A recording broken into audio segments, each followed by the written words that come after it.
দেবী তারাকে কেন ভগবান শিবের মা বলা হয়? মা তারাই বা কে? তারাপীঠ কি? মা তারার নাম তারা কিভাবে হলো? কেন দেবীর আগে তার ভক্তকে প্রসাদ নিবেদন করা হয় এখানে? আজ তারাপীঠ মন্দির সম্পর্কে, সর্বোপরি মা তারা সম্পর্কে কিছু অসাধারণ তথ্য আমরা জানব। ভারতের পশ্চিমবঙ্গের বীরভূম অঞ্চলের শান্ত পরিবেশে অবস্থিত তারাপীঠ মন্দির ধর্মীয় আস্থার এক অসাধারণ দিক। এখানে আধ্যাত্মিকতার সাথে মিল ঘটে আধুনিকতার। প্রজন্ম থেকে প্রজন্ম মা তারার ভক্ত। মন্দিরটি চিরন্তনী দেবী তারার। দূর দূরান্ত থেকে তীর্থযাত্রী এবং পর্যটকেরা আসেন মা তারাকে একবার দর্শন করতে। মা তারার আরতি, তাকে একবার দর্শন করে প্রত্যেক মানুষের সব দুঃখ কষ্ট নির্মূল হয়ে যায়। দেবী তারাকে কেন ভগবান শিবের মা বলা হয়? দেবী তারা তিনি ভগবান শিবের স্ত্রী অর্থাৎ মা দুর্গার একটি রূপ। তা সত্ত্বেও তাকে ভগবান শিবের মাতা বলা হয়। আসলে সমুদ্র মন্থনের সময় অমৃতের জন্য দেবতা এবং অসুরদের মধ্যে দ্বন্দ্ব বাধে। অমৃতের সাথে সাথে উঠে এসেছিল এক হাঁড়ি হলাহল বা বিষ। এই বিষ যথেষ্ট ছিল সারা পৃথিবীকে ধ্বংস করার জন্য। তাই সারা সৃষ্টিকে রক্ষা করার জন্য সেই বিষ পান করেছিলেন ভগবান শিব। এই বিষের ফলে ভগবান শিবের সারা শরীর জ্বলে যাচ্ছিল। এত কষ্ট তিনি সহ্য করতে না পেরে তিনি মা আদিশক্তিকে ডাকলেন। মা আদিশক্তি ভগবান শিবকে এক নবজাত শিশুকে পরিণত করে নিজের শিশুর মতোই তার খেয়াল রেখে তাকে সুস্থ করে তুলেছিলেন। এই জন্য অনেক সময় মা তারার সাথে ভগবান শিবের শিশুর রূপকেও পূজা করা হয়। মা তারা আসলে কে? মা তারাকে বোঝার আগে আমাদের বুঝতে হবে মা আদিশক্তি সম্পর্কে। আমাদের পৃথিবীতে যা যা দেবী আছে, দেবতা আছে, অসুর, মানুষ, জগৎ, সৃষ্টি, ব্রহ্মাণ্ড সব কিছুরই সৃষ্টি করেছেন মা আদিশক্তি। আবার এই বিশ্ব ব্রহ্মাণ্ডের বাইরেও রয়েছে তারই অস্তিত্ব। আদিশক্তির সেই রূপ বর্ণনা করার ক্ষমতা আমাদের কারণ নেই।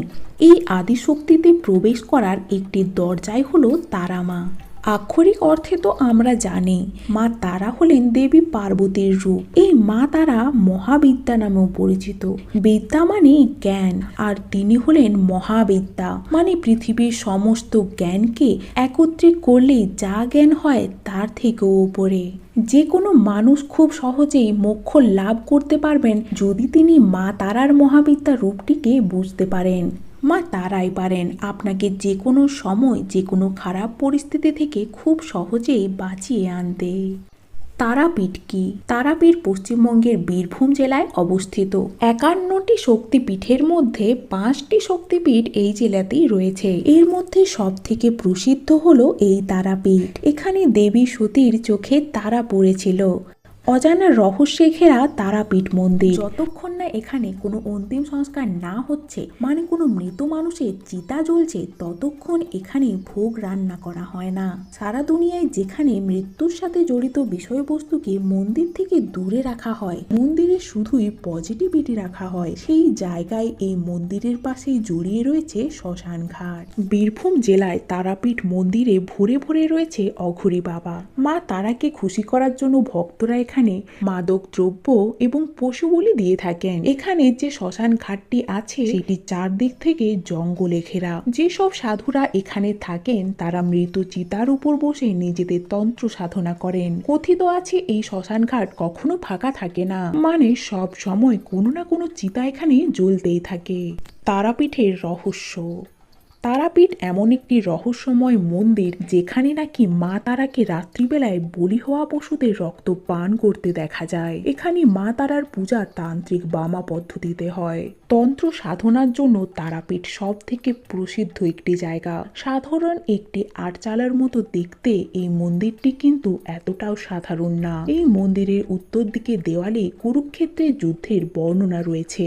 ভীষ্ম যেভাবে তীরের ছাউনিতে শুয়েছিলেন সেই ছবিও আঁকা রয়েছে এই মন্দিরে। মন্দিরের গর্ভগৃহে রয়েছে মা তারার মূর্তি। তারাপীঠ মন্দিরের কাছে প্রেতশিলা নামক এক জায়গা রয়েছে যেখানে সাধারণ মানুষ পিণ্ডদান করে থাকেন। আবার কথিত আছে এই যে ভগবান রাম তার পিতার পিণ্ডদান কিন্তু এখানেই করেছিলেন। মা তারার রয়েছে 4টি হাত এবং তিনি মুন্ডমালা ধারণ করে রয়েছেন এখানে। কখন তৈরি হয়েছিল এই তারাপীঠ মন্দির? স্থানীয় মানুষদের কথা অনুযায়ী তারাপীঠ মন্দিরটি 500 থেকে 700 বছর আগেই তৈরি হয়েছিল। বানিয়েছিলেন রতনগড়ের জমিদার জয় দত্ত। খুব অল্প বয়সেই জয় দত্তের পুত্র মারা যায়। দেবী তারার কাছে সাধনা করে তিনি তার পুত্রকে আবার ফিরে পায়। তাই তিনি এই মন্দিরটি মা তারার উদ্দেশ্যে তৈরি করেছিলেন বলেই মনে করা হয়। মন্দিরটি প্রথমে নদীর পাড়ে তৈরি করার জন্য বেশি দিন স্থায়ী হয়নি। তাই এই মন্দিরটিকে দ্বিতীয়বার পুনঃপ্রতিষ্ঠা করেছিলেন রামজীবন রায় চৌধুরী। কেন মা তারার নাম তারা হলো? কেন এখানকার দেবীর নাম তারা হলো তাই নিয়েও আছে পুরাণের এক কাহিনী। সমুদ্র মন্থনে ওঠা বিষ পান করে শিব হয়ে উঠলেন নীলকণ্ঠ। বিষে জর্জরিত তিনি। সেই যন্ত্রণা থেকে কিভাবে শিব মুক্তি পাবেন? দেবী তারা তখন শিবকে আপন সন্তানের মতো কোলে নিয়ে আপন স্তন্য থেকে অমৃত পান করাতে লাগলেন। সেই অমৃত পান করে শিবের বিষের জ্বালা দূর হলো। সেই থেকেই দেবীর নাম হলো তারিণী। তিনি শিবকে তারণ করেছেন, আবার এই বিশ্বকেও তিনি তারণ করেন। তাই তারিণী থেকেই তার নামের সৃষ্টি তারা। মা তারাকে ভোগ দেওয়ার আগে কেন তার ভক্ত বামাখ্যাপাকে ভোগ দেওয়া হয়? বামাখ্যাপার আসল নাম বামাচরণ চট্টোপাধ্যায়। শুরু থেকেই বামাখ্যাপা মা তারার বিশাল বড় ভক্ত। তিনি মা তারাকে বড় মা বলতেন এবং নিজের মাকে ছোট মা বলতেন। বামাখ্যাপা ছিলেন অত্যন্ত জেদি স্বভাবের। একবার খিদে পাওয়ায় তিনি মা তারার কাছে খাবার খোঁজেন। মা তারা তাকে বলেন মন্দিরে অনেক ভোগ রাখা আছে, যাও সেগুলো খেয়ে নাও। বামাখ্যাপা মন্দিরে গিয়ে ভোগগুলো খেয়ে নেয়, কিন্তু তখনও মা তারার পুজো হয়নি। তাই দেখে এই মন্দিরের পুরোহিতরা বামাখ্যাপাকে অত্যন্ত মারপিট করে শ্মশানে ফেলে দিয়ে আসে। মা তারা তৎকালীন রানীকে স্বপ্ন দেয়, যাও শ্মশানে আমার ছেলে পড়ে রয়েছে, তাকে রক্ষা করো, না হলে এইখান থেকে সর্বদা চলে যাব আমি। এরপর রানী বামাখ্যাপাকে আবার ফিরিয়ে নিয়ে আসে। তার জন্যই তারা মায়ের সব থেকে বড় ভক্ত। বামাখ্যাপাকে মায়ের থেকেও আগে ভোগ চড়ানো হয়। ভিডিওটি দেখে আশা করি মা তারার বাস্তবিক রূপ সম্পর্কে কিছুটা হলেও আপনি অনুমান করতেই পারছেন এবং অত্যন্ত প্রশান্তি অনুভব করছেন। আশা করি আজ